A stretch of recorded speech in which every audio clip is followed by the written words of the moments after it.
عمرك سالت نفسك الحيوانات بتحس بالحر زينا ولا لا؟ طب لما الجو يبقى نار الحيوانات بتتخلص من درجه حراره جسمها ازاي؟ طب احنا جسمنا بيعرق والعرق بيتبخر فبيبرد الجسم، لكن الحيوانات بقى بتبرد جسمها ازاي؟ طب لو الحيوانات فشلت انها تبرد جسمها ايه اللي بيحصل موضوع الحلقه اللي هنتكلم عنه النهارده، الاجهاد الحراري او الهيت ستريس. الهيت ستريس ده يعني ايه؟ يعني فشل الحيوان من التخلص من درجه الحراره الزايده.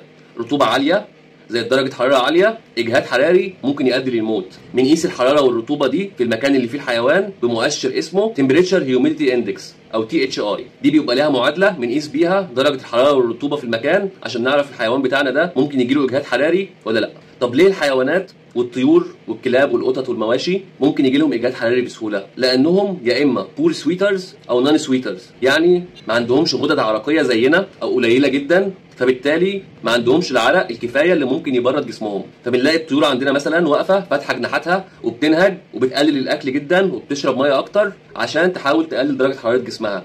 وكذلك الكلاب والقطط بنلاقيهم بينهجوا جامد، مطلعين لسانهم لبره وبينهجوا بصوت عالي، بيشربوا ميه كتير، بيقعدوا في اماكن بارده. المواشي للاسف ما عندهمش القدره انهم يتخلصوا من درجه الحراره، خصوصا المواشي المستورده اللي متعوده تعيش في مناخ اوروبي بارد، بيجي لها اجهاد حراري بسهوله جدا وبتقلل انتاج اللبن جدا وممكن يؤدي للموت. عشان كده في المزارع بتاعه انتاج الالبان وانتاج اللحوم اللي فيها سلالات مستورده دايما بنلاقي فيها مراوح مدعمه بميه بترش ميه طول الوقت وتحاول تبرد درجه حراره الجو، لان الموضوع ده بيقلل انتاج الالبان جدا وممكن يموت الحيوان. طب ليه بقى الحيوان والطائر بيموت؟ اولا درجه حراره عاليه، اللهاس الشديد للحيوانات والطيور اللي بتنهج بشكل جامد دي بتفقد بخار ميه كتير، فبتخلي كميه الميه في الجسم اقل، فبتبقى لزوجه الدم اقل، بتفقد ثاني اكسيد كربون كتير، فبتعمل حاجه اسمها بلاد الكيلوزيس او قلويه في الدم، تلاقي الدم بقى قلوي، الاكل بيقل، الطاقه بتقل، بيعمل خلل في الاعضاء، فبالتالي يؤدي للموت نتيجه لزوجه الدم العاليه، نتيجه عدم توازن الاملاح والالكترولايتس بسبب فقدان الميه الكتير، نتيجه الالكيلوزيس او قلويه الدم، نتيجه قله الطاقه. الاجهاد الحراري مش مجرد حر،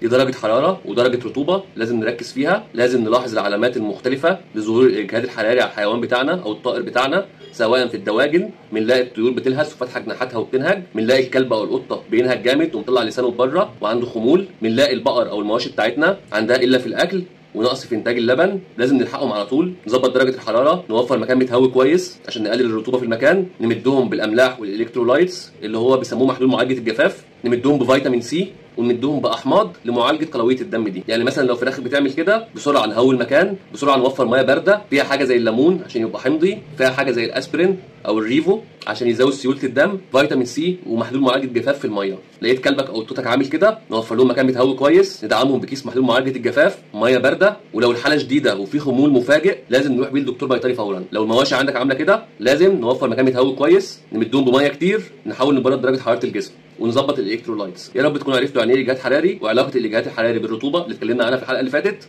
كان معاكم الدكتور شريف في برنامج عياده الدكتور البيطري.